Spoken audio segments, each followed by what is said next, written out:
Right. அனைவருக்கும் அஸ்ஸலாமு அலைக்கும் வரஹ்மத்துல்லாஹி வபரகாத்துஹு. அனைவருக்கும் வணக்கம், குட் ஈவினிங். ரைட். இன்றைய வகுப்பில் நாங்கள் பார்க்க போகிற விஷயம் வந்துட்டு அரசறிவியல் கற்பதற்கான அணுகுமுறையில் வந்துக்கிட்டு முதலாவது அணுகுமுறை நாங்கள் மேலோட்டமாக நேற்று பார்த்த மாதிரி இதை நாங்கள் மேலும் அதில் கொஞ்சம் மைக்கை ஓஃப் பண்ணி வச்சுக்கொள்ளுங்க. ரைட். அந்த இதில் நாங்கள் பார்க்க போகிற விஷயம் இன்றைக்கு தத்துவார்த்த அணுகுமுறை பார்க்க போகிறோம். அந்த அணுகுமுறையின் பண்பு தான் இன்றைக்கு நாங்கள் பார்க்க போகிறோம்.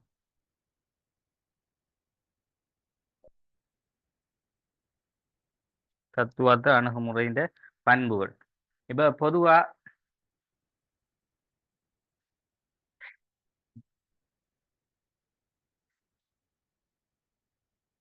கொஞ்சம் மீடிங்க கேமரா அது தெளிவாக வருமா?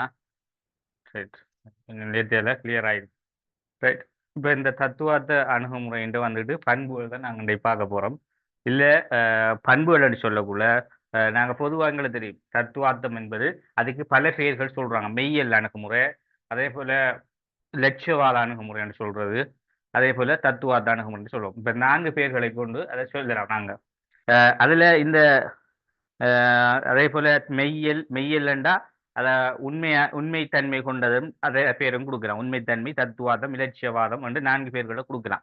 அப்ப இதுல அது பண்பை நாங்க பார்க்கக்குள்ள, அதாவது இதுல நாங்க ஏற்கனவே பார்த்தோம் வந்துட்டு தத்துவார்த்தம் பொதுவாக வந்துட்டு ஒரு ஒழுக்க நெறி என்ன பொதுவாக சொல்லலாம் வந்துட்டு ஒரு உண்மைத்தன்மையையும் ஒழுக்க நெறியையும் கொண்டதாக இதனுடைய அந்த முக்கியமான இதுல உள்ள அந்த எண்ணக்கரு சொல்லப்படுது. அப்ப அந்த அடிப்படையை கொண்டுதான் இதுல அடிப்படை பண்புகளை நாங்க இன்றைக்கு பார்க்க வேண்டியிருக்கோம். அப்ப இந்த மெய்யியல் அணுகுமுறை, இந்த தத்துவார்த்த அணுகுமுறைன்னு சொல்லக்கூடிய இந்த அணுகுமுறை வந்து நாங்க நேற்றைய கிளாஸ்ல பார்த்தோம்.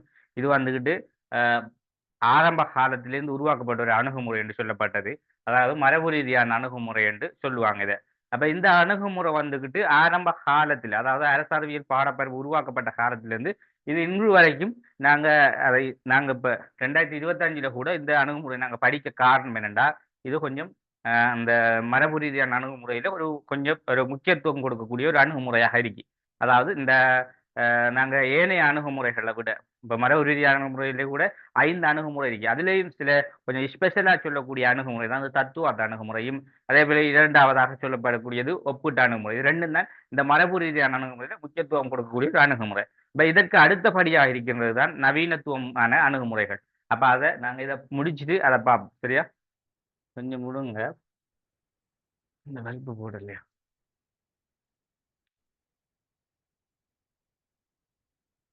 எழுத்து கொஞ்சம் தெளிவா இருக்கேன்னு பாருங்க. உங்களோட கிளியர் ஆயிக்கா பின்னுக்கிற போர்டில்.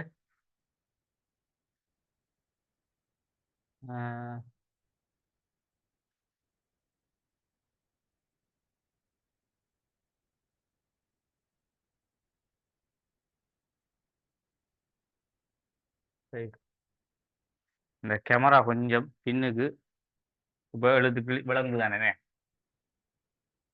ரைட். சரி, ஓகே.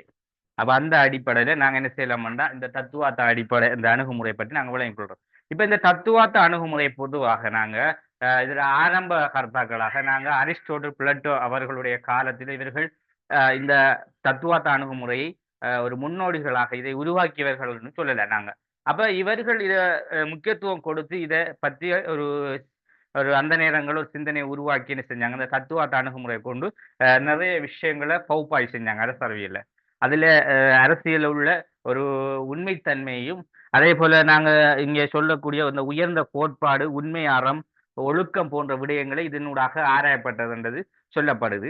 இப்ப நாங்க பார்க்கையிலும் பாருங்க, இந்த தத்துவார்த்த அணுகுமுறையை பொறுத்தளவில இதுல வந்துகிட்டு இன்னும் சில அறிஞர்களும் இதுக்கு முக்கியத்துவம் வாய்ந்தவர்களாக சொல்லப்படுது. அதே போல அதுல நாங்க நேற்று பார்த்தோம் ஐரோப்பிய சிந்தனையாளராக மக்கியவெல்லி, கார்ல் மார்க்ஸ், ஹோப்ஸ், அதே போல இமானுவல் கான் போன்றவர்களை சொல்லலாம். அதே போல பிறகு வந்த ஒரு நம்முடைய 20ஆம் நூற்றாண்டில் உள்ள சிந்தனையாளர்கள மகாத்மா காந்தி, ஜோன் ரோல்ஸ், என எட்ராண்டி என்று சொல்லக்கூடியவர்கள் முக்கியத்துவம் என்றது சொல்லப்படுது. அப்ப இந்த அடிப்படையில நாங்க சில விஷயங்களை என்ன செய்யலாம், தத்துவார்த்த அணுகுமுறை என்ற முக்கியமான விடயங்களை நாங்க விளங்கிக் கொள்ளக்கூடியதாக இருக்கு. இப்ப நாங்க இந்த தத்துவார்த்த அணுகுமுறை என்று சொல்லக்கூடியதுல அதாவது பேசிக்காக சொல்லக்கூடிய, அதாவது அடிப்படையாக சொல்லக்கூடிய சில பண்புகளை தான் நாங்க இன்றைக்கு பார்க்கிறோம். அதுல பாருங்க, அதாவது இதனுடைய அதாவது தத்துவார்த்த அணுகுமுறையின் அடிப்படை பண்புகள் என்று சொல்லக்குள்ள அது வந்துகிட்டு ஒரு விடயம் தொடர்பான அடிப்படை வினாக்களை எழுப்பி ஆய்வு செய்தது. முதலாவது நேற்று இதுல வராதாக்கள் யாரும் இருந்தா திரும்ப ஒரு தரம் சொல்லிக்கிறேன், நல்ல விளங்கிக் கொள்ளுங்க. அதாவது அணுகுமுறை, சரியா? உங்களுக்கு ஈஸியா இதை விளங்குறது சொல்றேன். அணுகுமுறை, சரியா? கோட்பாடு, ரெண்டு விளக்கம் தாரேன், நல்ல விளங்கிக்கணும். அதாவது அணுகுமுறை என்றா என்ன சார், கோட்பாடு என்றா என்ன சார், எல்லாருக்கும் ஒரு கேள்வி வரலாமே. இப்ப உதாரணத்துக்கு அணுகுமுறை என்று சொல்லக்குள்ள இதுல பெண்ணியல் வாதம் என்று சொல்லக்கூடிய அணுகுமுறை ஒன்று இருக்கிறேன். இப்ப இந்த பெண்ணியல் வாதம் என்று சொல்லக்கூடிய அணுகுமுறை, அதே போல பெண்ணியல் வாதம் என்ற ஒரு கோட்பாடும் இருக்கு. அப்ப அதை நாங்க விளங்கிக் கொள்ளணும். அணுகுமுறை என்றா அது என்னன்றதை விளங்கணும். அதே போல கோட்பாடு என்றா என்ன என்றதை நாங்க விளங்கணும். அப்ப அணுகுமுறை என்றா என்ன? பொதுவா நாங்க அணுகுமுறை என்றா என்ன சொல்றோம்? அதாவது அணுகுமுறை என்றா அதாவது ஒரு விடயம் சம்பந்தமாக எங்களுக்கு இருக்கின்ற ஒரு அரசியல் ஒரு விடயம், அதாவது இந்த பெண்ணியல் என்று சொல்லக்கூடிய ஒரு விடயம். அதாவது பெண்ணியல் அணுகுமுறை என்று நாங்க ஏன் அதை பார்க்கிறோம்னா, பெண்கள் சார்ந்த விடயங்கள், அதாவது பெண்களுக்கு ஏற்பட்ட பிரச்சனை சம்பந்தமாக நாங்க என்ன செய்ய போறோம்? அணுக போறோம். அதான் அணுகுமுறை. அதான் ஆய்வு செய்யற ஆய்வு முறை அல்லது பரிசோதனை முறை என்று நாங்க சொல்லுவோம், அதுக்கு பேர். அப்ப இந்த பெண்ணியல்வாத அணுகுமுறையை பற்றி நாங்க என்ன செய்யறோம்? ஒரு ஆய்வு ஒன்று செய்யறோம். ஆய்வு ஒன்று செஞ்சோம்டா எங்களுக்கு இதன் ஊடாக அதாவது எங்களுக்கு என்ன செய்யும்? ஒரு திருப்தி ஒன்று கிடைக்குதுன்னு. ஒரு விடயத்தை நாங்க ஆய்வு செய்யக்குள்ள திருப்தி ஒன்று வரப்போகுது. அந்த திருப்தி தான், அதுல கிடைக்கப்படுற அந்த முடிவு தான் வந்துகிட்டு இந்த கோட்பாடுன்னு சொல்றது. அப்ப இதுல குழம்பிக்க போடா, இன்றைக்கு வந்துட்டு 2025 நம்ம எக்ஸாம் எழுதுற ஸ்டூடெண்ட்ஸ் வந்துட்டு இந்த குழப்பங்கள் உங்களுக்கும் வரும். எக்ஸாம் எழுத போகுது எல்லாருக்கும் வரும். நிறைய பேர் இன்றைக்கு ஃபுல்லா கோல் எடுத்து கோல் மெசேஜ் போட்டு போட்டு டவுட்டாங்க இருக்காங்க. நாளைக்கு எக்ஸாம் என்ன பிரச்சனைடா, இந்த அணுகுமுறை என்ற என்ன, கோட்பாடு என்ற என்னது நாங்க குழம்பப்படா. கோட்பாடு என்ற வடிவம் வந்துட்டு இதை சொல்ற இதுக்கு பல பேர் நல்ல விளங்கிக்கணும். இப்போ உங்களுக்கு தெளிவு கொண்டு வரும் பாருங்க. கோட்பாடு அல்லது கருத்தியல் வாதம்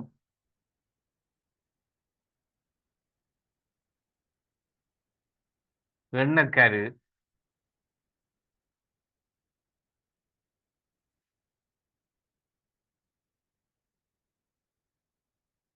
விதி அல்லது முடிவு முடிவு பொருள், இப்ப இதெல்லாம் வந்துகிட்டு இந்த கோட்பாடு என்று சொல்வதற்குரிய பேர்கள் நல்ல விளங்கணும்.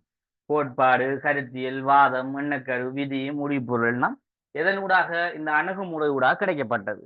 அப்ப இந்த அணுகுமுறை என்று சொல்றதுல இன்னும் ஒரு பேர் என்ன சொல்லலாமாண்டா? பரிசோதனை முறை அல்லது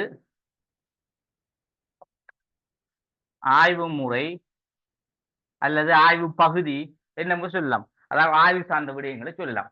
அப்ப இங்க நாங்க விளங்கணும் என்னென்ற ஒரு விஷயத்தை இப்ப நாங்க கூடுதலா பயன்படுத்துறது வந்து நாங்க இப்ப பொதுவா பரிசோதனை முறை உண்டு, ஆய்வு முறை உண்டு, நாங்க நேரடியா சொல்ல இல்லாது. ஏன் அந்த அணுகுமுறை என்ற விஷயம் மிதிக்கத்தால நாங்க இந்த சொல்ல நாங்க பயன்படுத்துறது இல்லை பெரும்பாலும். ஆனா இது அணுகுமுறை என்றது இதனுடைய அடுத்தடுத்த பேர்கள், சரியா? அதே மாதிரி கோட்பாடு இப்ப நாங்க இதுல கூடுதலா நாங்க பயன்படுத்துவோம். நீங்க பார்க்கலாம் நோட்ஸ்கள், எல்லாரும் நோட்ஸ்களையும் இந்த கோட்பாடும் கருத்தியலும் வாதம் இந்த மூன்று விடயம் தான் எல்லா இதுகளையும் மாறி மாறி வரும். அப்ப நீங்க யோசிக்க போடாது. இந்த நீங்க யோசிப்பீங்க எப்படின்னா பொதுவா என்ன கோட்பாடு ரெண்டு மந்திரிக்கு ஒரு இடத்த கருத்தியல் ரெண்டு மந்திரிக்கு ஒரு இடத்த வாதம் ரெண்டு மந்திரிக்கு அப்ப எல்லாமே வெவ்வேறு இருக்குமோ வந்து உங்களுக்குள்ளேயே ஒரு டவுட் ஒன்று வரலாம்.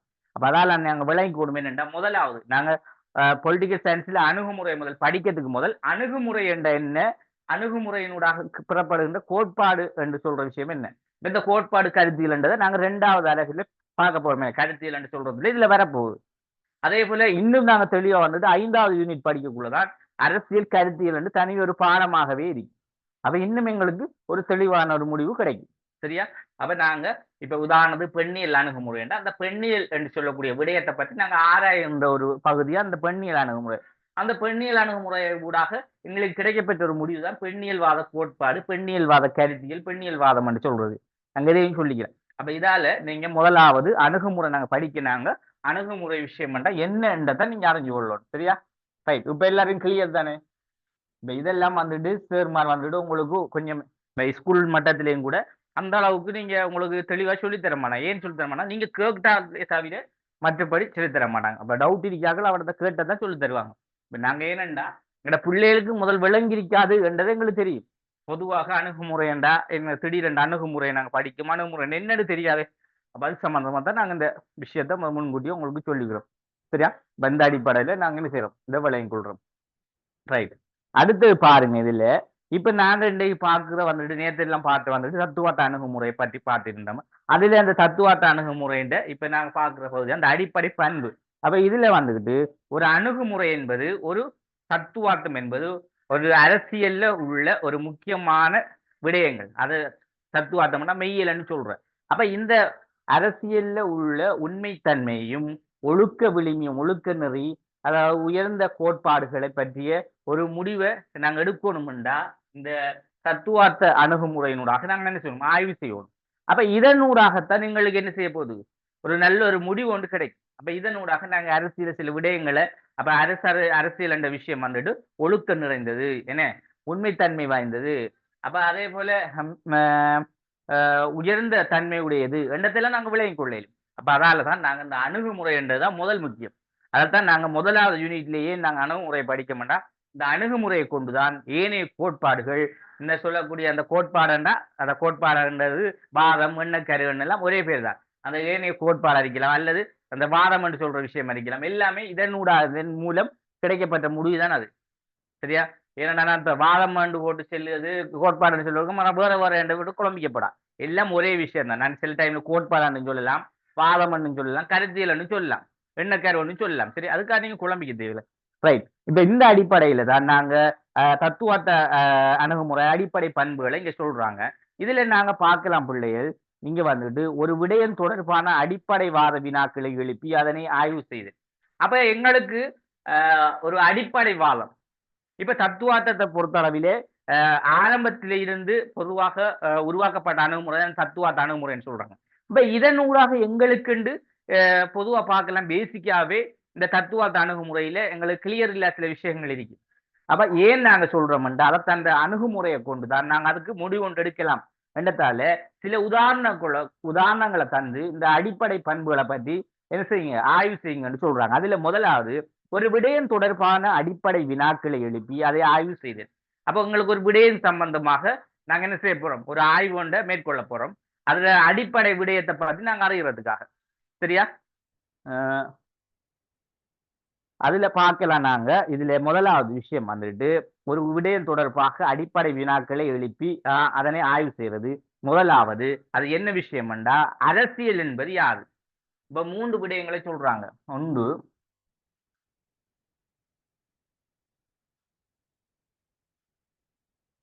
அரசியல் என்பது யாது?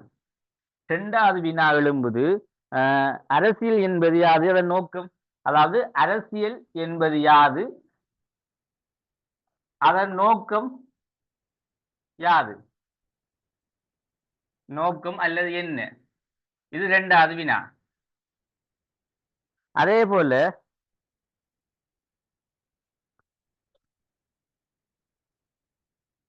அரசுக்கு மக்கள் ஏன் அடிபணிய வேண்டும்?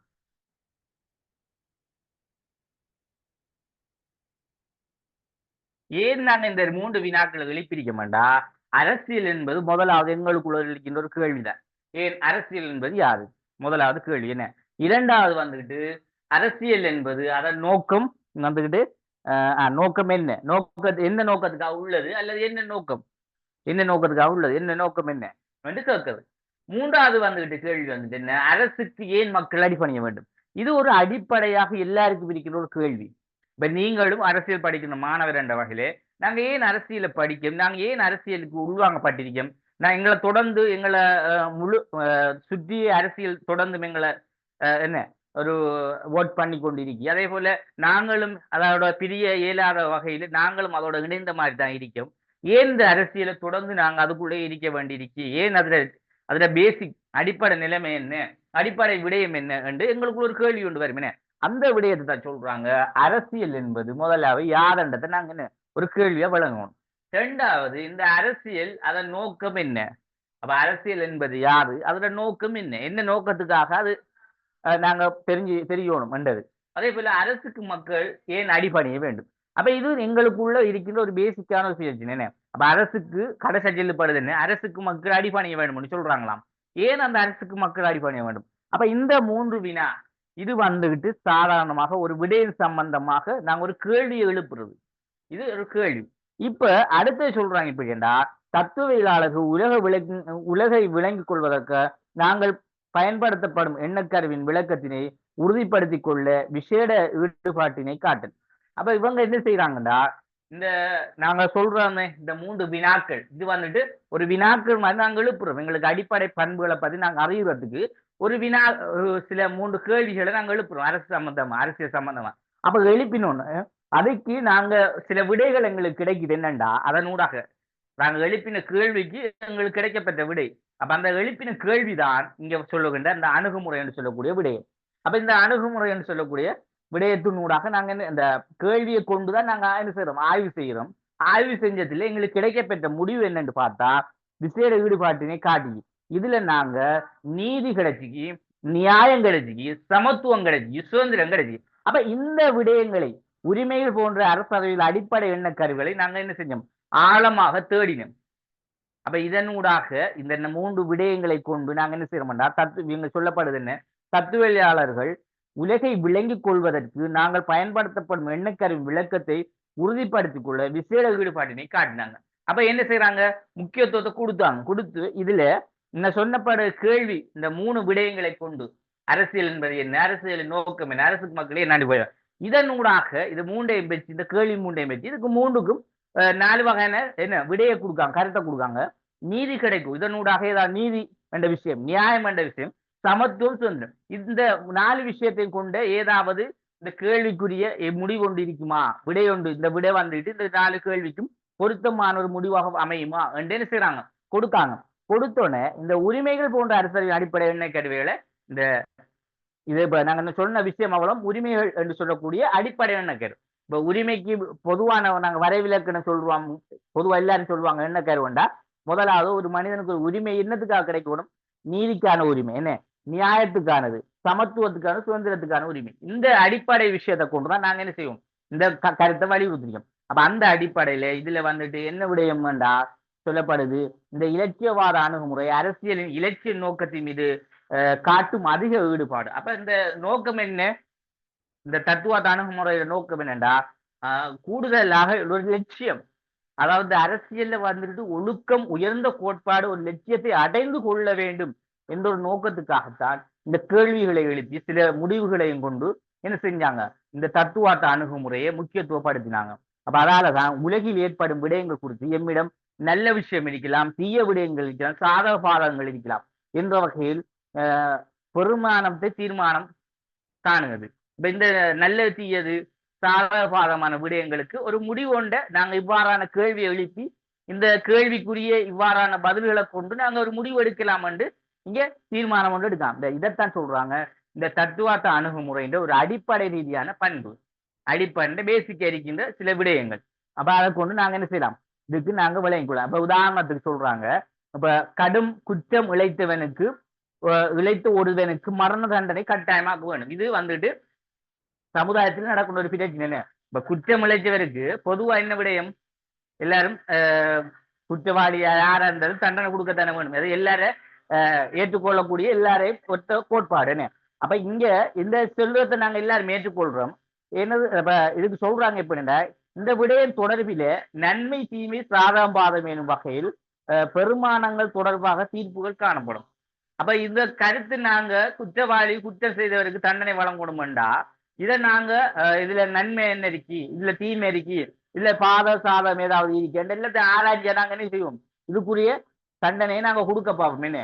அப்ப அதாலதான் என்ன செய்வாங்க, ஒரு விடயம் சம்பந்தமாக எங்களுக்குள்ள ஒரு பிரச்சனை ஒன்று ஏற்பட்டுட்டா ஒரு தீர்வு ஒன்றை நாங்க அதுக்கு எடுக்கணும்டா நாங்க என்ன செய்யணுமா இந்த அணுகுமுறை, இந்த தத்துவார்த்தம் என்று சொல்லக்கூடிய அணுகுமுறையினுடைய இந்த ஆய்வு விடயங்களை கொண்டுதான் நாங்க என்ன செய்யலாம் இதை முடிவு எடுக்கலாம். அதுக்கு உதாரணத்தோட சரியா.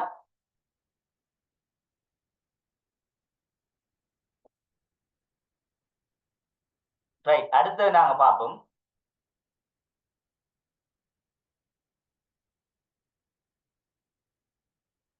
ரைட், அடுத்த ஒரு விடயத்தை பார்ப்போம். இதுல தத்துவார்த்த அணுகுமுறையினுடைய பொதுவான பண்பு நாங்க பார்த்தது அடிப்படையான விஷயம், அடிப்படை பண்பு. இப்ப தத்துவார்த்த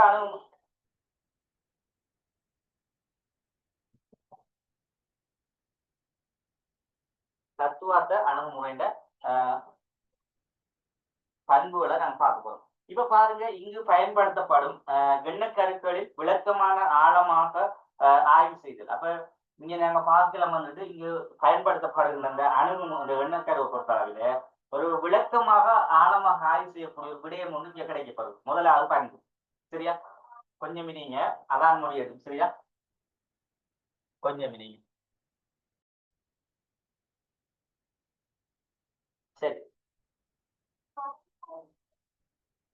சரி, நாங்க பார்ப்போம்.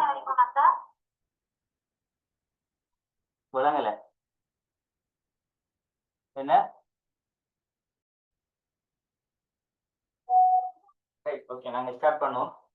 உங்களுடைய சீனியர் மார்க் வந்துட்டு அழகு 3க்குரியது. இப்போ அவங்க அழகு வந்துட்டு 7வது போகுது. ஆனா அவங்களுக்கு வந்துட்டு அந்த எக்ஸாம்கள் செய்யப்படலை. இந்த 2025 பேட்சுக்கு வந்துட்டு பேப்பர் கிளாஸ் ரிவிஷன் செஞ்சதால அவங்களுக்கு ஒன்று சிந்திக்கலாம் போயிட்டு. அப்ப இப்போதான் அழகு 3க்குரிய பரீட்சை செய்வாங்க. இனி அவங்களுக்கு தொடர்ந்து எக்ஸாம் நடந்து கொண்டே அப்ப இதுல இந்த விஷயம் உங்களுக்கு விளங்கி. இப்ப நாங்க இதுல பண்புகள்ன்றது முதலாவது நாங்க பார்த்தோம் வந்துட்டு தத்துவ அணுகுமுறையில இன்னைக்கு நாங்க 2 அணுகுமுறை முடிச்சுட்டு தான் இன்னைக்கு கிளியர் ஆகுது. சரியா? நாங்க பார்ப்போம், பார்க்கலாம். அப்ப இங்க வந்துட்டு நாங்க பார்க்கணும் வந்துட்டு இங்கு பயன்படுத்தப்படும் எண்ணக்கருக்களும் விளக்கங்களை ஆழமாக ஆய்வு செய்யும். இப்ப நாங்க சொல்லுகின்ற அந்த எண்ணக்கருன்னு சொல்ல முடியும். அதாவது இத கருத்தியலை பத்தி நாங்க ஆழமாக என்னத்தை பத்தி இந்த கருத்தியல் சொல்லப்பட்டிருக்கி, பொதுவாக இந்த தத்துவார்த்தம் வந்துட்டு உண்மை தன்மையும் என்ன, அதாவது உயர்ந்த கோட்பாடு அல்லது ஒழுக்கநெறி, இந்த விடயங்களை பற்றி முழுமையா அரசியல்ல என்ன அளவில் இருக்கின்றதை நாங்க என்ன செய்யறோம், ஆழமாக சென்று ஆழமாக நாங்க மேலோட்டமாக கடும் ஆழமான ஒரு உள்நோக்கத்து போய் அது என்ன செயற்பாடு இருக்கின்றது, நாங்க இதனூடாக என்ன எங்களுக்கு பிரதிபலன் இருக்கு, நன்மை என்ன இருக்கு, இல்ல பாதம் என்ன இருந்து முடிவெடுக்க விஷயம் தான் அது முதலாவது பண்பு. அதே போல பாருங்க, அரசு எவ்வாறு இருக்க வேண்டும் என ஆராய்வதை இதன் பிரதானமான நோக்கம்.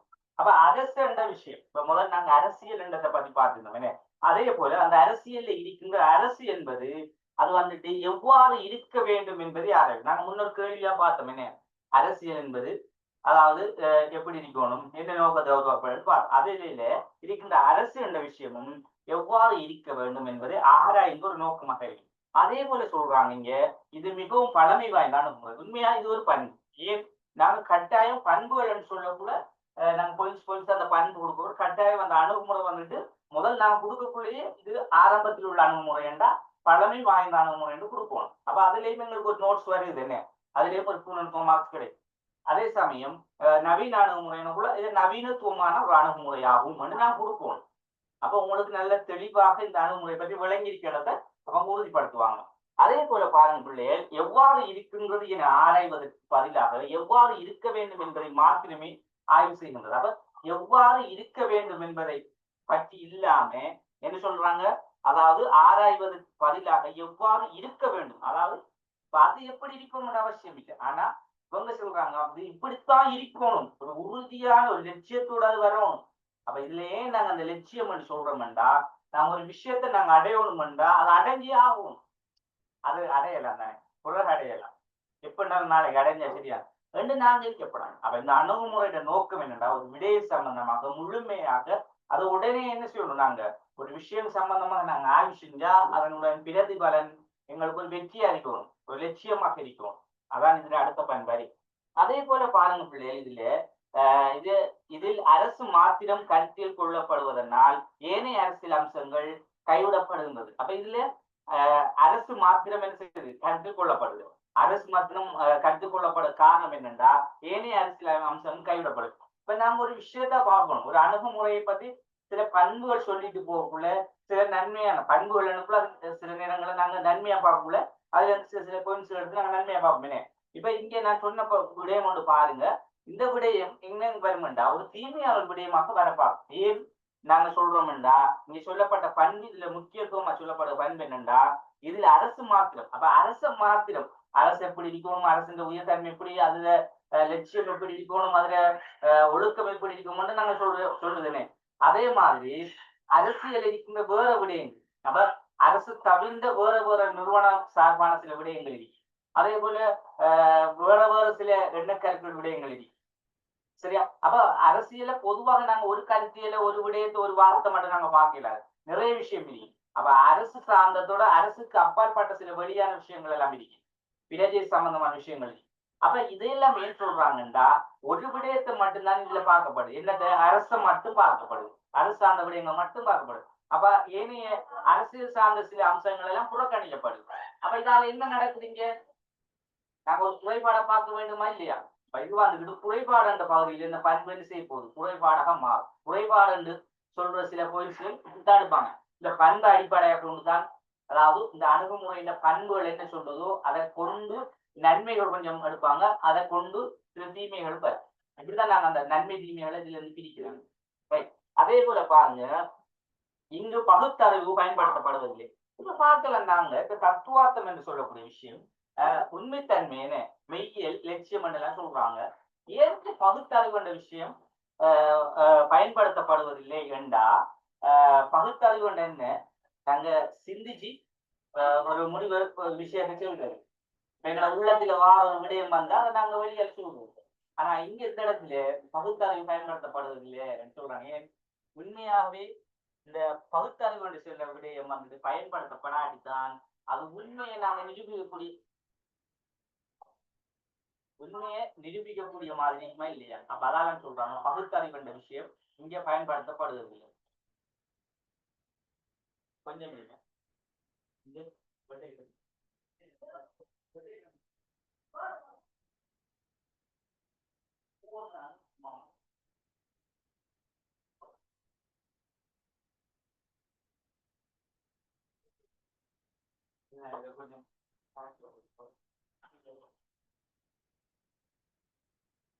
சரியா? அப்ப இதுல வந்துட்டு பகுத்தறிவு என்ற விஷயம் வந்துட்டு பயன்படுத்தப்படாது. ஏன்? இதுல எல்லாமே ஒரு லட்சியம் உண்மைத்தன்மை மிடிக்கத்தால நாங்க சும்மா சிந்திச்சுங்கிற பகுத்தறிவு மூலமாக நாங்க சொல்ற விஷயம் என்னன்னு எடுபடாதுன்னு. அப்ப உண்மைத்தன்மை மட்டும்தான், உறுதியான விடயம் மட்டும்தான் இந்த அணுகுமுறையினூடாக கிடைக்கப்படக்கூடியதாக இருக்கு. அதே போல பாருங்க, யதார்த்தத்துக்கு அப்பாற்பட்ட விடயங்களுக்கு இங்கு ஆய்வு செய்யப்படுகின்றது. அப்ப யதார்த்தம்னா நாங்க சொல்றோம் பொதுவா இப்படி நடக்கலாம் தானே. இப்ப நாங்க என்ன சொன்னது, பகுத்தறிவுன்னு சொல்றது யதார்த்தம் எல்லாம் ஒரே விடயம் தான். அப்ப நாங்க ஒரு யதார்த்தத்துல ஒரு யதார்த்தவாதிகள்னு சொல்ற இல்லை எப்படின்னா, அதை சொல்றது இந்த ஒரு யூகித்து சொல்றது, அதாவது யதார்த்தம். அப்படியான விடயங்களுக்கு இந்த இடம் இல்லை. உண்மைத்தன்மை மட்டும்தான் இங்க என்ன செய்யுது, முக்கியத்துவப்படுத்தப்படும். அப்ப இதுல உண்மையான கூட நாங்க ஆய்வு செய்யற விடயம் வந்துட்டு உறுதியானதாக இருந்தா தான் இதை ஏற்றுக்கொள்ளலாம் என்றதை நாங்க அடுத்த பண்பா பார்க்கலாம். அதே போல அரசியல் தத்துவங்களை விளங்குவதன் மூலம் உள்ளடக்கத்தை விளக்க முற்படுகின்றது. அப்ப அரசியல் தத்துவங்கள், அப்ப அரசியல் இருக்கின்ற முக்கியமான தத்துவங்கள், அப்ப அரசு வந்துட்டு பொதுவா வந்துட்டு ஆரம்ப காலம் இருந்து நிறைய தத்துவங்களை கொண்டிருந்தீங்க. தத்துவங்கள் என்றா இப்ப அரசு வந்துட்டு ஒவ்வொரு காலகட்டத்துக்கு எப்படி எப்படி இருக்கணும். இப்ப உதாரணமாக நாங்க ஆரம்ப காலத்துல ஒரு சில இந்த தத்துவங்களை கொண்டிருந்தீங்க. எப்படின்னா, நம்ம கிரேக்க காலத்திலிருந்து இன்று வரைக்கும் நாங்க பார்க்கின்ற சில தத்துவமான அதான் சொல்லுவோம். அதுல அந்த தத்துவார்த்தம் சொல்வது ஒரு முக்கியத்துவமாக காணப்பட காரணம் என்னென்றால், அதாவது ஒரு ஆரம்பத்தில இருந்து இன்று வரைக்கும் உண்மையான அரசியலாக இருக்கும். இப்ப இந்த தாழ்மைவாதம் பாருங்க, சமூகமைவாதம், மார்க்சவாதம், முதலாளித்துவவாதம் எல்லாம் ஒரு தத்துவத்தின் அடிப்படையில் உருவாக்கப்பட்டிருக்கு. இப்ப அதாவது தத்துவம்னு சொல்லக்குள்ள அரசியல் அறிஞர்கள் வந்து என்ன செய்வாங்க, அவங்களோட சிந்தனையில் உருவாக்கப்படுகின்ற சிந்தனை ஒரு தோற்றப்பாடுங்க.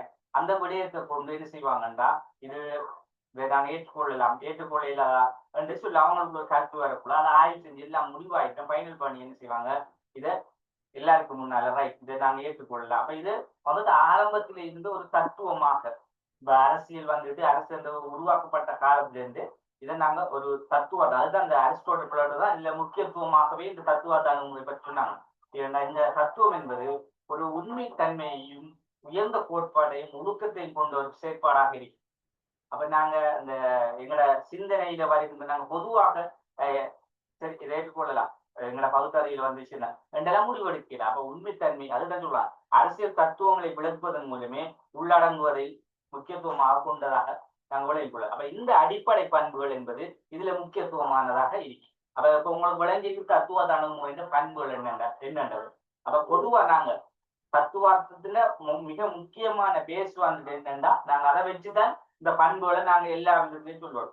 அதுல முதலாவது என்ன உண்மைத்தன்மை, என்ன உயர்ந்த கோட்பாடு, அதே போல ஒரு இந்த 3 விடயங்களை அடிப்படையாக கொண்டுதான் நீங்க என்ன செய்யணும். இதுக்குரிய எல்லா வகையிலும் நீங்க இதை பண்பை பற்றி நாங்க விளக்குவோம். சரியா? அப்ப இதான் மெயின் பற்றியும். அப்ப இந்த தத்துவார்த்த அணுகுமுறை முக்கியத்துவமான அடிப்படை எண்ணங்கள் தான் இந்த 3 விடயங்கள். சரியா? ரைட். இப்ப நாங்க இதனூடாக எங்களுக்கு கிடைக்கப்பெற்ற சில நன்மைகளான விடயங்களை பார்ப்போம். முதலாவது, ஒரு விடயத்தை பெருமானம் சார் நோக்கின் அடிப்படை நோக்காக முடியும். அப்ப ஒரு விடயத்தை நாங்க பெருமானம் சார் நோக்கி, ஏன் நாங்க ஒரு விடயத்தை பெருமானம் சார் நோக்கிண்டா நாங்க ஒரு விடயத்தை பத்தி நாங்க என்ன செய்ய போறோம். அத உதாரணமாக நம்ம சொல்லுவோமே, நாங்க ஒரு தாராண்மை வாதம் வந்து ஒரு வாதத்தை எடுப்போம். சரியா? இந்த காரண்யவாதம் என்ற விஷயத்தை எடுத்துட்டோம்டா, உதாரணத்துக்கு ஒரு விடயம் வந்துட்டு இந்த காரண்யவாதத்தின் இதுல என்ன விஷயம் இருக்கு. இப்ப பொதுவா காரண்யவாதம் சொல்லுவாங்க தனி மனித சுதந்திரத்தை வலியுறுத்துகின்ற ஒரு வாதம் சொல்லுவாங்க. அப்ப அதான் இதுல இந்த பெருமானம், இந்த காரண்யவாதம் என்று சொல்லக்கூடியதுல கிடைக்கப்படுகின்ற பெருமானம் வந்துட்டு அதாவது ஒரு அடிப்படை நோக்கமாக இருக்கிறது. அடிப்படை நோக்கம் என்ன, இந்த கிடைக்கின்ற அதாவது பெருமானம் வந்து தனி மனித சுதந்திரம். இந்த தனி மனித சுதந்திரம் வந்துட்டு அதாவது ஒரு எல்லாராலையும் வலியுறுத்தக்கூடிய, எல்லாராலையும் ஏற்றுக்கொள்ளக்கூடியதாக, அதாவது அடிப்படை தன்மை. இதுல இதுக்கு என்ன அடிப்படை தன்மைக்கு? தனி மனித சுதந்திரம். இந்த விஷயம் எல்லாராலையும் ஏற்றுக்கொள்ளப்படக்கூடியதாக, வலியுறுத்தப்படக்கூடியதாக ஒரு பெருமானம் சார் நோக்கில் நாங்க பார்ப்போமானால் இதை நாங்க என்ன செய்யலாம், இதை பொதுவாக நாங்க ஏற்றுக்கொள்ளலாம். அதே மாதிரிதான் இங்கேயும் வந்து சொல்லப்பட ஒரு விடயம் என்ற ஒரு விடயம் நாங்க ஏற்றுக்கொள்ளக்கூடிய விடயம், அதாவது தத்துவ அணுகுமுறை பொறுத்தளவிலே உண்மைத்தன்மை. உண்மையை நாங்க ஏற்றுக்கொள்ளலாமா? இல்லையா? பொய்யத்தான் நாங்க ஏற்றுக்கொள்ளல, ஆனா உண்மையை ஏற்றுக்கொள்ள தானே வேணும். அதெல்லாம் சொல்றாங்க. அதே போல உயர்ந்த கோட்பாடு, ஒரு விஷயத்துல நாங்க உயர்ந்த கோட்பாடுன்னா இனி அந்த கோட்பாடு தாங்களே இல்லை என்ன, அதான் ஆகல் தொப்பு என்ன. அப்ப நாங்க ஏற்றுக்கொள்வோமே இல்லையா? அதே போல ஒழுக்கம். ஒழுக்கம் என்ற ஒழுக்கத்துக்கு அங்கால ஒன்றுமே இல்லை. அப்ப ஒழுக்கத்துக்கு கீழேதான் கெட்ட விஷயம் அனைத்து என்ன, ஒழுக்கம் தான் தோப்பு. அப்ப இவ்வாறான சில பெருமானம் சாரான விடயங்களை நாங்க பார்த்தோம். அப்ப அந்த அடிப்படை நோக்கின் இதை நாங்க அடிப்படை நோக்கமாக கொள்ள முடியும். அது முதலாவது நன்மையாக பார்க்க. அதே போல ஒழுக்க அரசியலுக்கான சிறந்த அணுகுமுறை ஏற்றதாக இருக்கு. அப்ப ஒழுக்க அரசியல், அப்ப ஒழுக்கமான அரசியல் என்பது ஒரு ஒழுக்கமான அரசியலாக என்ன செய்யும், ஒழுக்க அரசியலுக்கு சிறந்த அணுகுமுறை ஏன்னு சொல்றாங்கடா. உண்மையாவே நாங்க எந்த வகையிலையும் நாங்க ஒரு நாடு எடுத்தாலும் தான், இல்ல நாங்க எங்கட நாட்டுக்கு எங்கட நாடு எடுத்தாலும் தான், எங்கட நாட்டுக்கு அப்பால் உள்ள நாடு எடுத்தாலும் தான், எந்த நாட்டில் நாங்க அரசியல் செய்ய வேண்டி இருந்தாலும் பொதுவாக ஒழுக்கம் என்பது எல்லா இடத்திலும் முக்கியத்துவம். ஒரு நாட்டின் பேஸ் வந்துகிட்டு ஒரு அரசியலை நாங்க எப்படி நாங்க செய்யறதாக இருந்தாலும் ஒழுக்கம் என்ற விஷயம் இல்லை என்றா அந்த இடத்துல யாராலையும் செய்யலாம், வாழ முடியாது. அதுக்கப்புறம் முரண்பாடு, பிரச்சனை, துணக்கு, நாடாளி வந்து பல பிரச்சனை வருது. அப்ப ஒரு நாட்டினுடைய தலைவர்கள் இருந்து அடிமட்ட பிரஜை, சாதாரண பிரஜை வரைக்கும் ஒழுக்கம் என்பது மிக முக்கியத்துவமான ஒரு பண்பாக காணப்படுது. அதனால சொல்றாங்க ஒழுக்க அரசியலுக்கு சிறந்த அணுகுமுறை. விளங்குதானே? ரைட். அதே போல ஒரு நிச்சயமான தளத்தில் இருந்து கொண்டு பெறுமதிகளை அடையக்கூடியதாக இருத்தல். அப்ப இது வந்துட்டு ஒரு நிச்சயமான தளத்தில் இருக்கும், யாரும் என்ன செய்யல மறுக்கிறாரு. அப்ப நாங்க ஒரு விஷயத்த நாங்க ஒரு முடிவு உங்களுக்கு கிடைக்க போதுன்னா ஒரு இடத்துல இருந்து அந்த முடிவு எடுத்துதாங்க ஆகும். அதை இலட்சியம் எங்கட. இப்ப நாங்க எங்களோட லட்சியம் என்ன, நாங்க இதுல ஒரு எப்படி எடுத்து நாங்க யூனிவர்சிட்டி போகணும், அதுதான் என்ன மந்திரியம். அப்ப அந்த லட்சியம் தான் இந்த இடத்துல சொல்லப்படுது. ஒரு விடயத்துக்காக எந்த அளவுக்கு என்ன செய்யலாம், அதாவது எந்த ரேஞ்சில் எந்த அளவுல போகணுமோ அந்த அளவுல போய் அந்த பெறுமதிகளை அடையக்கூடியதாக முறை தன்மை. அதே போல சொல்றாங்க காலநிலை நோக்கின் அடிப்படையில் விடயத்தை ஆராயக்கூடியதாக இருக்கு. அப்ப சில காலநிலை என்ற ஏன் சொல்லப்படுதுண்டா, இப்ப அரசியல் என்றால்தான் ஏனைய விஷயங்கள் என்றால்தான். இப்ப பாருங்க, ஒரு நாட்டினுடைய இப்ப தற்போதைய அரசியல் அடிக்கலாம், ஆரம்ப கால அரசியல் அடிக்கலாம், எல்லாமே காலநிலை என்பது ஒரு முக்கியத்துவம். இப்ப நீங்க காலநிலையை பகைச்சிக்கிட்டு யாரும் என்ன செய்யல, இயற்கைன்னு அது ஒரு செயற்பாடு, அது நாங்க பகைச்சிக்கிட்டு யாருமே வாழல. அப்ப அது ஆட்டோமேட்டிக்கா நடக்கும் காலநிலை விஷயம். அப்ப அந்த காலநிலை விஷயங்கள் அரசியலையும் சாதாரண இந்த சில நேரங்கள்ல என்ன செய்யுது தீர்மானிக்கும். அப்ப அதான் சொல்றாங்க, காலநிலை நோக்கின் அடிப்படையில் விடயத்தை ஆராயக்கூடியதாக அந்த ஒரு காலநிலை வந்துச்சு. இப்ப அந்த காலகட்டம் வந்தது ஒரு எங்களோட நாட்டினுடைய ஒரு வறட்சியான காலம், இல்ல ஒரு வறுமையான காலம், இல்ல பொருளாதாரத்துல கஷ்டமான காலம் வந்தா அதுக்கு எப்படி நாங்க அரசியலுக்கு தீர்வு கொடுக்க என்ற காலம் வந்தாலும் நாங்க தீர்வு கொடுக்கலாம் இதனூடாக என்றதுதான் இங்க என்ன செய்றாங்க, எதுவும் நன்மையா பார்க்காம. ரைட். அப்ப இந்த அடிப்படையில இதுக்கு எதிரான சில தீமைகளை நாங்க பார்க்கின்ற போது இதில் அரசை மாத்திரம் கருத்தில் கொள்ளப்படக்கூடிய ஏனைய அரசியல் அம்சங்களை கருத்தில் கொள்வதில்லை. நாங்க உங்களுக்கு சொன்னேன் பார்த்துட்டு தானே. இதை பண்பை ஏன் நான் சொன்னேன்டா, இந்த பண்பில அதாவது நாங்க எல்லாமே நாங்க கொள்ற மாதிரி இருக்காது. எல்லா விடையும் தான். இப்ப நீங்க தத்துவார்த்த அணுகுமுறை இல்லை, பொதுவா எல்லா அணுகுமுறை, ஒப்பீட்டு அணுகுமுறை அழைக்கலாம், விஞ்ஞான அணுகுமுறை அழைக்கலாம், அரசியல் பொருளாதார எல்லா அணுகுமுறையிலையும் நன்மை இருந்தா தீமை என்ற விஷயம் ஒன்று இருக்குமா இல்லையா? இருந்தே ஆகுமே. அதனால நான் சொல்றோம், எந்த விஷயம் ஏனென்றா மனிதர்களை பொறுத்தளவிலே மனிதர்கள் வந்துட்டு எதையும் என்ன செய்வாங்க, 100% ஏற்றுக்கொள்ள மாட்டாங்க. ஏன்? மனிதன தன்மை விருப்பு வெறுப்பு நுழைந்தது. உன்னை விரும்புவான் இல்லாட்டின்னு அதை வெறுப்பானுங்க. அதால இப்ப ஒரு 100ல ஒரு 70 பேர் ஒரு விஷயத்தை விரும்பினா 30 பேர் அதை மறப்பாங்க. அப்ப அப்படியான சில விடயங்களை கொண்டுதான் நீங்க என்ன செய்யறோம், நாங்க தீமையை பார்க்க வேண்டிய நன்மைக்கு கொஞ்சம் பேர் இருந்தா அதை நன்மை தீமையாகிறதுக்கு கொஞ்சம் பேர் இருப்பாங்க. அந்த விஷயத்துல தீமைகளை பார்க்கும்போது இதுல வந்துட்டு முதல்ல நாங்க சொல்லிட்டோம். ரெண்டாவது பாருங்க, இங்க பெறப்படும் முடிவுகள் நடைமுறைக்கு பொருந்தாது. அப்ப ஏன் நாங்க பார்க்க மாட்டா ஏன்னு சொல்றாங்களா, இங்க பெறப்படும் முடிவுகள் நடைமுறைக்கு பொருந்தாது. ஏனென்றா உண்மையான காரணம் என்னடா, இப்ப நடைமுறையில இப்ப நாங்க எங்கட நடைமுறை தற்போது இருக்கின்ற அரசியலை பொறுத்தளவில நடைமுறையில் இருக்கின்ற அரசியலை பொறுத்தளவில பொதுவாக வந்துட்டு இந்த முடிவு இதுல வாழ முடிவு ஆரம்ப காலத்துல இருந்து முடிவு வந்தது உண்மையானது மட்டும்தான் பார்க்கணும்னு சொல்லப்பட்டு வந்து. ஆனா தொடர்ந்து அந்த உண்மையான விஷயம் என்ற விஷயத்த இப்ப நடைமுறையில தற்போது இருக்க அரசியல பார்க்கின்ற போது நாங்க ஏற்றுக்கொள்ளலாம். ஏன் ஏற்றுக்கொள்ளலாம்? இப்ப நாங்க சில வேளை எங்களுக்கு வந்துட்டு அதை எங்களை சந்தர்ப்பத்துக்கு ஏற்ற மாதிரி நாங்க அதை சில நேரங்களே ஏற்றுக்கொள்ளலாம். இப்ப நடைமுறையில பாருங்க, எங்களை நாட்டை பொறுத்தல நாளின மக்களுக்கு இப்ப நாளின மக்கள் கூட ஒரு சில மக்களுக்கு ஒரு சில கருத்தை ஏற்றுக்கொள்ள முடியும் மாதிரி, ஒரு சில மக்களுக்கு ஏற்றுக்கொள்ள முடியாது. அதாவது சொல்றாங்க, பொதுவாக இப்ப நடைமுறையில இந்த கருத்தை இந்த அணுகுமுறையை ஏற்றுக்கொள்ள முடியாது. ஏன்னா ஆரம்ப காலத்திலே இந்த அணுகுமுறை ஏற்றுக்கொள்ளலாம். இப்ப இருக்க காலத்துல நடைமுறை அரசியலை சொல்ல போகல. இப்ப நவீனம் வளர்ந்துட்டேன். இப்ப நாங்க பார்க்கிற பக்கத்துக்கு எல்லாம் வந்து டெக்னாலஜி போன் ஊடாக அதே போல இன்டர்நெட் ஊடாக அரசியல் வளர்ந்து. அப்ப அதால நாங்க பழைய காலத்து விஷயங்கள் உண்மைத்தன்மை லட்சியம் எல்லாமே சொல்லல. இப்ப இருக்க அரசியல் இப்ப வந்துட்டு அரசியல் வந்துட்டு ஒரு எப்படின்னா கிட்டத்தட்ட சொல்ல நாங்க வந்துட்டு குளோபலைசேஷன் சொல்லலாம், உலகமயமாக்கல் தன்மைக்கு வந்துச்சு. எல்லாரும் மனிதனுடைய கையில அடக்குற அளவுக்கு அரசியலை பத்தி நாங்க தெரிஞ்சு கொடுக்கணும். நாங்க இப்ப அரசியலை படிக்கணும்னா நாங்க இன்னொரு நாட்டுக்கு போய் ஒரு நாட்டின் அரசியலை படிக்க தேவையில்லைன்னு வீட்டுல இருந்து போனுக்குள்ளேயே உலகம் பூரா இருக்க அரசியல் விஷயத்தை நாங்க தெரிஞ்சு கொள்ளல. அந்த அளவுக்கு இப்ப காலம் மாறும். அதால சொல்றாங்க, இது ஒரு தீமை என்ற வகையில இங்கு பெறப்பட முடிவுகள் நடைமுறைக்கு பொருந்தாத ஒரு விடயமாக இருக்கு. சரியா? அதே போல சமகால பிரச்சனைக்கு தீர்வு பெற்று தராது. இப்ப நடைமுறையில சமகாலத்துல நிறைய பிரச்சனை இருக்கு. பொருளாதாரத்திலிருந்து ஆக தொப்பில் இருக்க பிரச்சனை பொருளாதாரம், அது கீழே அடிமட்டத்தில் இருக்க என்ன பிரச்சனையோ அது வரைக்குமான பிரச்சனைகளுக்கு இதால தீர்வு செய்யல. இப்ப எல்லாமே உண்மையாயிருக்கணும்னா பொருளாதாரத்துல சில பிரச்சனைகள் இருக்கு, அதை நாங்க சகித்து போதாமணும். அப்ப பொருளாதாரத்துல உண்மைத்தன்மையை பார்க்கணும்னா கஷ்டம். பொருளாதாரம் என்பது மனிதனுடைய அந்த வருமானத்தை பொறுத்தான் ஏற்பாடு. அதே போல நாட்டினுடைய வருமானம் பொறுத்தான் பொருளாதாரம் என்ற விஷயம் காண்படுத்தப்படும். அதனால நாங்க அதை ஏற்றுக்கொள்ளலாம். அப்ப அந்த வகையில இதனுடைய தீமைகளை நீங்க என்ன செய்யலாம், விளங்கிக் கொள்ளே. இப்ப நாங்க அடுத்த விஷயத்த பாருங்க.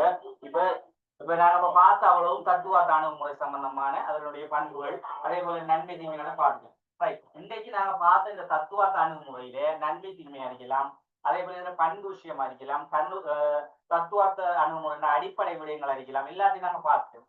இப்ப இதுல உங்களுக்கு ஏதாவது விளங்காத பகுதி தத்துவார்த்த அணுகுமுறையில இந்த அடிப்படை பண்பை கொஞ்சம் சொல்லுங்க ரெண்டு ஏதாவது விளங்காத பகுதி தான் திரும்ப ஒரு தடவை என்ன கேட்கலாம். நீங்க சொல்லுங்க. நாங்க இப்ப அடுத்து பார்க்க போறது ஒப்பீட்டு அணுகுமுறை பார்க்க போறோம். அதையும் நாங்க பெரும்பாலும் இன்னைக்கு முடிக்கணும் தான் நான் தொடங்கினேன். ஒரு 10 நிமிஷம் டைம் எடுப்பேன். சரியா? சொல்லுங்க. அப்ப விளங்காட்டி சொல்லுங்க குயிக்கா. ரெண்டாவது ஒப்பீட்டான முறை.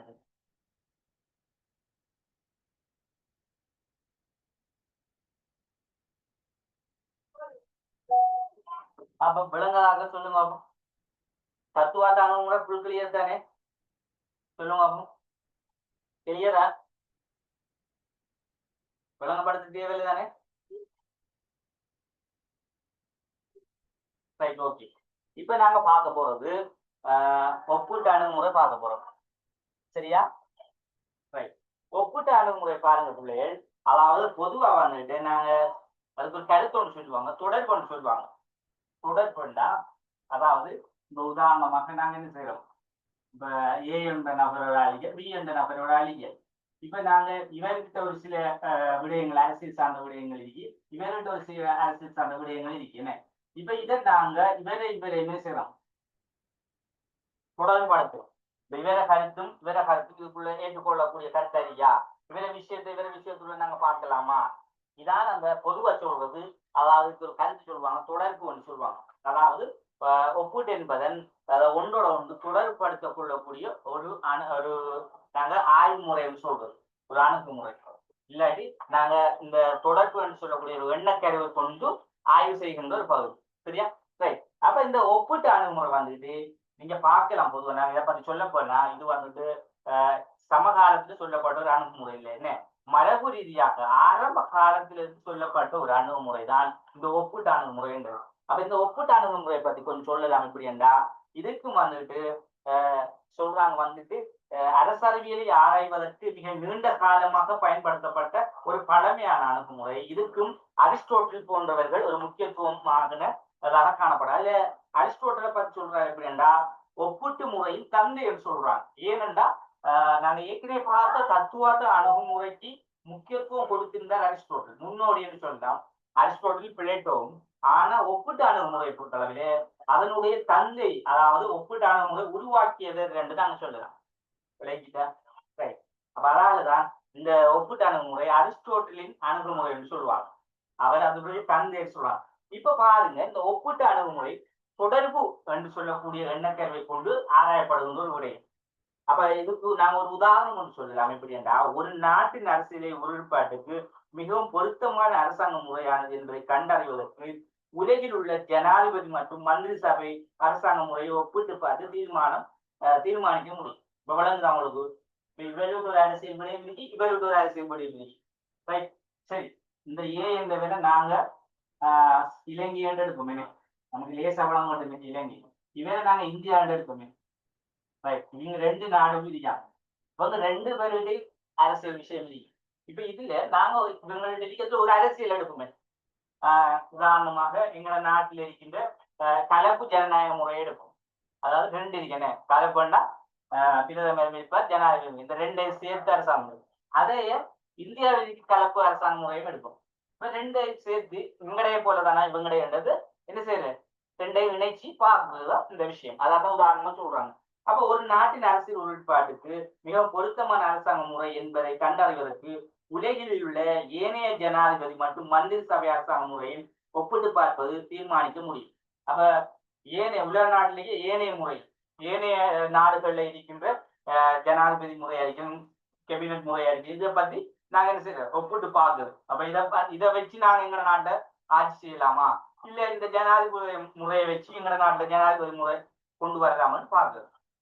அப்ப இன்னொரு விஷயம் ஒண்ணு பிள்ளைகள் உங்கள்ட்ட சொல்லிக் கொண்டு என்னன்னா, நீங்க பேசிக்கா இப்பதான் என்ன செய்வீங்க, வந்திருக்கீங்க. இப்ப ஸ்கூலையும் கூட நான் சொல்லித்தர விஷயத்த பெரும்பாலான விஷயங்கள் உங்களுக்கு சொல்லி தர மாட்டாங்க. பொலிட்டிக்கல்ல பொறுத்தவரை டீப்பான சில விஷயங்கள் நாங்க படிக்கிறதுக்கு. இப்ப பொலிட்டிக்கல் உதாரணமாக நாங்க அரசியல் அமைப்பு வந்துட்டு 4வது, அதுல வந்துட்டு அரசியல் அமைப்பு மாதிரிகள்ல வந்துட்டு நாங்க ஒற்றையாட்சி, சமஷ்டி ஆட்சி, கூட்டு சமஷ்டி, அதே போல அரைப்புற சமஷ்டி வந்து, அதே போல நிறைவேற்ற அதிகாரம் கொண்ட அரசியல் அமைப்பு முறையை பொறுத்தளவிலே ஜனாதிபதிக்கும் பிரதமர், அதே போல மந்திரி சபை, இந்த பிரதமர், அதே போல கலப்பு, அதே போல அனைத்தாண்டு. ஏன் நான் இது சொல்றேன்னா, ஒரு சில அரசியல் அமைப்புகளுக்கு பல பேர் வெளி. இப்ப உதாரணமா உங்கள்ட்ட ஒரு ஆள் வந்துட்டு கலப்பு அரசாங்க முறையை பற்றி சொல்லுங்கன்னா, நீங்க கலப்பு அரசாங்க முறைன்னா உங்களுக்கு தெரிஞ்சதான் சொல்லல. அப்ப 2 அரசாங்க முறை, அதாவது நீங்க இதை படிச்சு பிடிக்க மாட்டீங்க, 4வது போயிருக்க மாட்டீங்க. அதாவது சொல்லல நாம வந்துட்டு கலப்பரசாங்க முறை வந்துட்டு பிரதமர் முறையையும் ஜனாதிபதி முறையையும் சொல்றேன். அதே போல பிரதம முறையை வேண்டாம், பிரதம அரசாங்க முறை வேண்டாம், அதுக்கு பல பேர்கள் சொல்லுவாங்க. பிரதமர் முறை வேண்டாம், மந்திரி சபை முறைன்னு சொல்லுவாங்க, அதே போல கேபினட் முறைன்னு சொல்லுவாங்க, அதே போல அமைச்சரவை முறைன்னு சொல்லுவாங்க, பல பேர்கள். இப்ப இப்படியான பேரையெல்லாம் நீங்க அறியணும்னா தொடர்ந்து கிளாஸுக்கு வரவும். இப்ப ஸ்கூல் மட்டத்துல பொதுவா பாராளுமன்ற முறை இல்லாட்டி உங்களுக்கு இன்னும் கொஞ்சம் விளங்குற வகையில இன்னும் பாராளுமன்ற முறை இல்லாட்டி பிரதமர் முறை இல்ல அதை சொல்லுவாங்க. இப்ப லேசா விளங்குறதான் சொல்லி தருவாங்க. ஆனா உங்களை எக்ஸாமில வரக்கூடாது, அப்படி எல்லாம் வராது. நீங்க படிக்காததுதான் கேபினட் முறை என்றா போட்டுப்பாங்க. அப்ப கேபினட் முறை என்றா என்ன? கேபினட் என்றா கேபினட் மினிஸ்ட்ரியை தான் சொல்லுவேன்.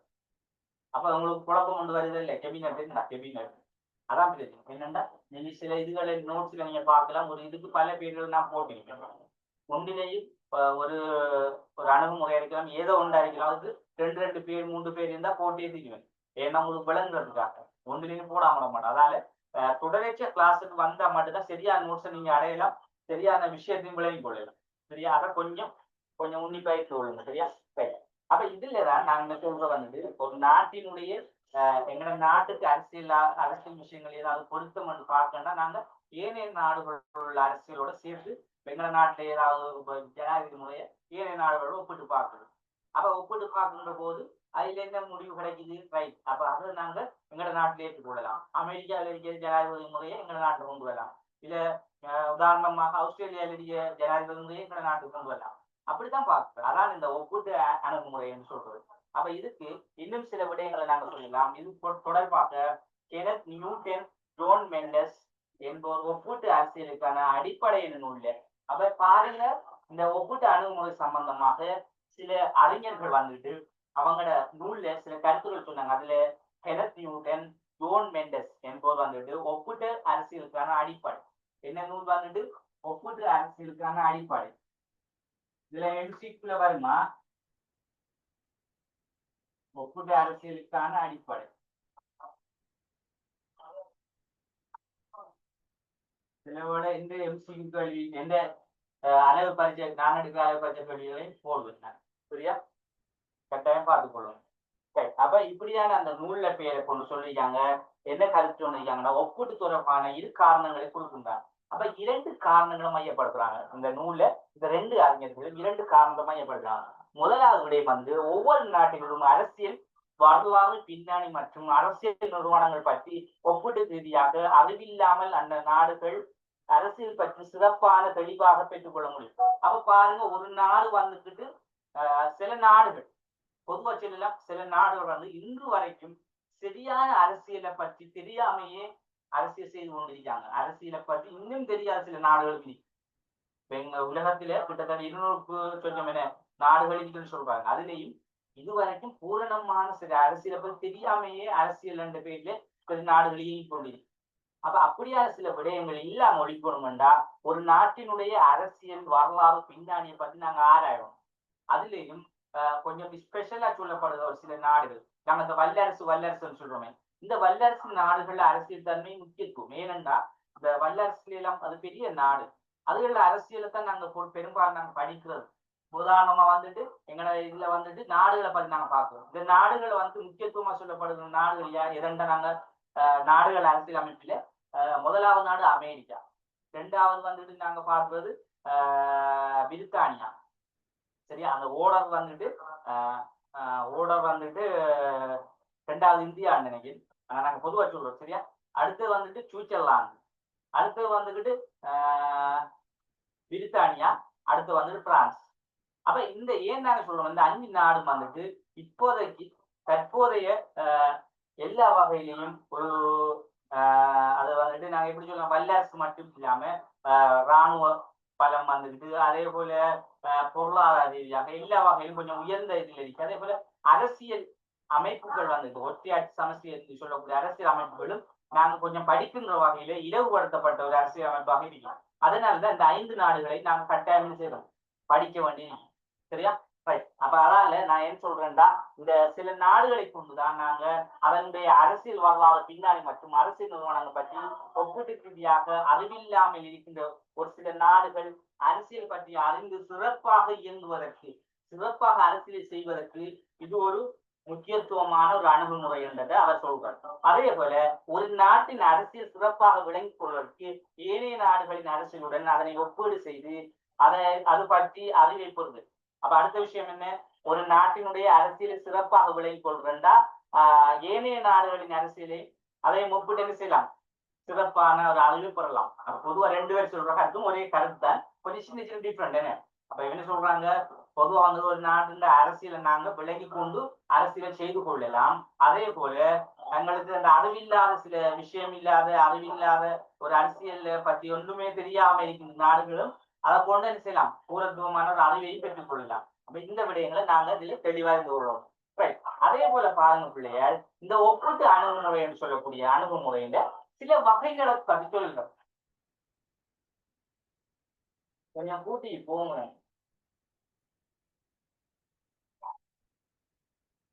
சரியா? அடுத்த விஷயம் வந்து என்னன்னா, அந்த ஹெட்போன் வந்துகிட்டு சார்ஜ் போடு பாடல. அதான் எனக்கு ஹெட்போன் போட்டா வெளியில உள்ள சவுண்ட் எல்லாம் உங்களுக்கு வராது. அது இல்லாதாலதான் சார்ஜ் தான் போடுறேன். நானும் கொஞ்சம் வெளியில போனதால மறந்து வைப்பேன். சரியா? இப்பதானே போடு பாடு, அதாலதான் உங்களுக்கு வெளி சவுண்ட் வரதால கொஞ்சம் டிஸ்டர்ப் ஆகிருக்கு. சரி, அப்ப இதுல ஒப்பீட்டு அணுகுமுறையின் வகைகளை பொறுத்தளவிலே 3 வகையான விஷயத்தை நாங்க பார்க்கலாம். அப்ப ஒப்பீட்டு அணுகுமுறையில வகைகள்.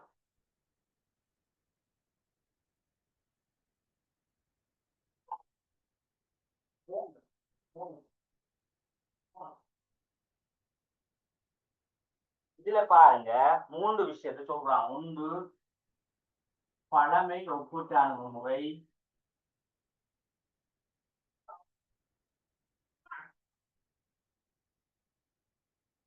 சரியா? அடுத்தது 20ஆம் நூற்றாண்டு.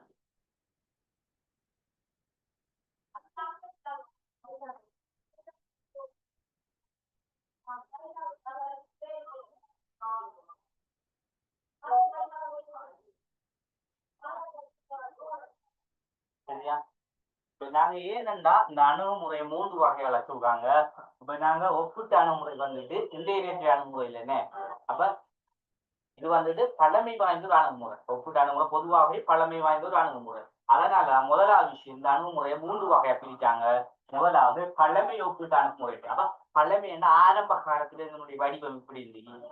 பிறகு என்ன செஞ்சாங்கன்னா 20ஆம் நூற்றாண்டுகள்ல அதை வந்துட்டு ஒரு ஆய்வு செய்வாங்க திரும்ப. அதான் என்ன சொல்றாங்க, 20ஆம் நூற்றாண்டில் ஒப்பீட்டு அணுகுமுறை வந்து சொன்னாங்க. அதே போல திரும்ப என்ன செஞ்சாங்க, 3ஆவதாக தற்போது சமகாலத்துல இப்ப நடைமுறையில இருக்கின்ற இந்த கால பகுதியில சமகால ஒப்பீட்டு அணுகுமுறை வந்து ஆய்வு செஞ்சு 3ஆக பிரிச்சாங்க.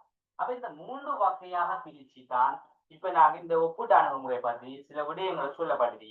அதுல பழமை ஒப்பீட்டு அணுகுமுறை, 20ஆம் நூற்றாண்டு ஒப்பீட்டு அணுகுமுறை, சமகால ஒப்பீட்டு அணுகுமுறை.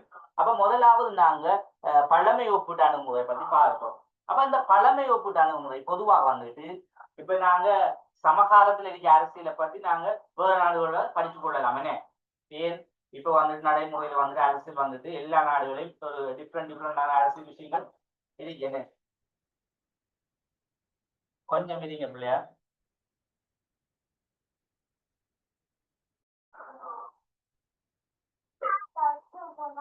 அப்ப அடுத்தது பாருங்க பிள்ளைங்க வந்துட்டு இந்த ஒப்பீட்டு அணுகுமுறையில வந்துட்டு பழமை ஒப்பீட்டு அணுகுமுறை நாங்க இப்ப சமகாலத்துல வந்துட்டு பொதுவா நாங்க வெங்கட நாட்டில இருக்க அரசியலையும் இன்னொரு நாட்டில் இருக்க அரசியலையும் சும்மா சாதாரணமா நாங்க விளங்கி கொள்ளையுமே.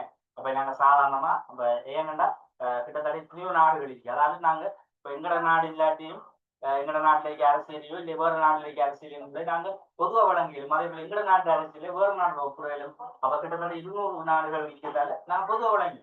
ஆனா அந்த நேரங்கள்ல ஆரம்ப காலங்கள்ல அப்படி ஒரு பிரச்சனை வந்து ஒட்டுமொத்தமான சொல்லக்கூடிய நாடுகள் என்ற விஷயம் எல்லாம் இருக்காது.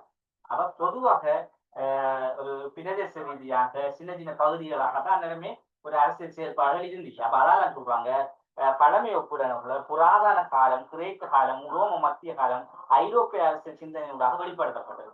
அப்ப ஆரம்ப காலம் வந்துட்டு அரசியல் சிந்தனை என்றது முதலாக உருவாக்கப்பட்டது காலம். என்ன அப்ப இந்த காலத்துல எப்படி இந்த பழமை ஒப்பீட்டு அணுகுமுறை இருந்துச்சுன்னா, அதாவது அரிஸ்டோட்டில் அவர் சொல்றாரு, அவர் அரசியல் என்ற நூல்ல அக்காலத்தில் காணப்பட்ட கிரேக்க நகர அரசு முறைகளில் வகைப்படுத்தப்பட்டதாக பயன்படுத்தினார். அப்ப கிரேக்க நகர அரசு. இந்த கிரேக்க நகர அரசு வந்துகிட்டு பிரதேசங்களாக, அதாவது சின்ன சின்ன நகரங்களாக, அதான் சொல்றோம் நாங்க ஆரம்பத்துக்கு சொன்னோம் என்ன, நாங்க போன வகுப்புகள் எல்லாம் பார்த்தோம். கிரேக்க நகர அரசு அரசியல் என்று ஆரம்பத்துல நகர அரசு என்ற பெயர் சொல்லப்பட்டது. அது வந்துட்டு இந்த பொலிட்டிக்ஸ் என்று சொல்ல பேர் வந்துட்டு பொலிட்டிகோஸ் என்று சொல்ற பேர் எல்லாம் இப்படி உருவாக்கப்பட்டதை நான் பார்த்தேன். அப்ப இந்த கிரேக்க நகர அரசு தான் சின்ன சின்ன நகரங்களாக.